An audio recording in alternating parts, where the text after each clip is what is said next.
Some of us think that maybe the function of the IMF or the United States government should have pick up the poor people of the world, not push them down further.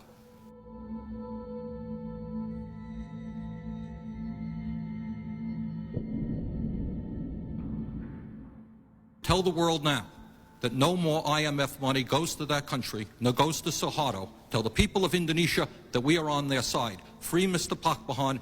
Tell General Suharto that's what you're going to do. That's question number one. Picking up at a point that Ms. Waters made, New York Times today, it says, a study done by the banks about what happened in Asia. It shows how, quote, how foreign banks, including American banks, fell over themselves to lend more money year after year in Asia. I agree with Ms. Waters. In my state of Vermont, we have mayors, we have the governor who are down on their hands and knees asking corporations and banks to reinvest in our country. Workers today in this country are earning substantially less in real wages than they did 20 years ago, working longer hours. Women have got to work rather than stay home with the kids.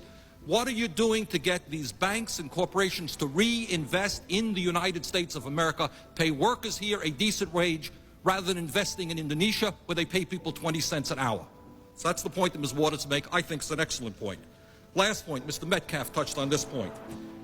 The IMF historically does not have a good record in terms of the poor people of various countries. You mentioned Mexico, Mr. Summers, in your pride that Mexico repaid their loan, and we got a big interest rate back. Boy, we made money. Do you know what's going on in Mexico today?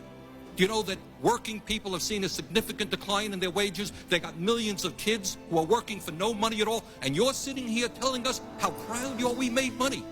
So the suffering children and the unemployed workers of Mexico have paid us back, and we're gloating about it.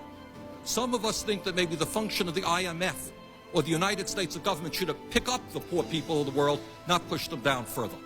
I would appreciate a response to those questions.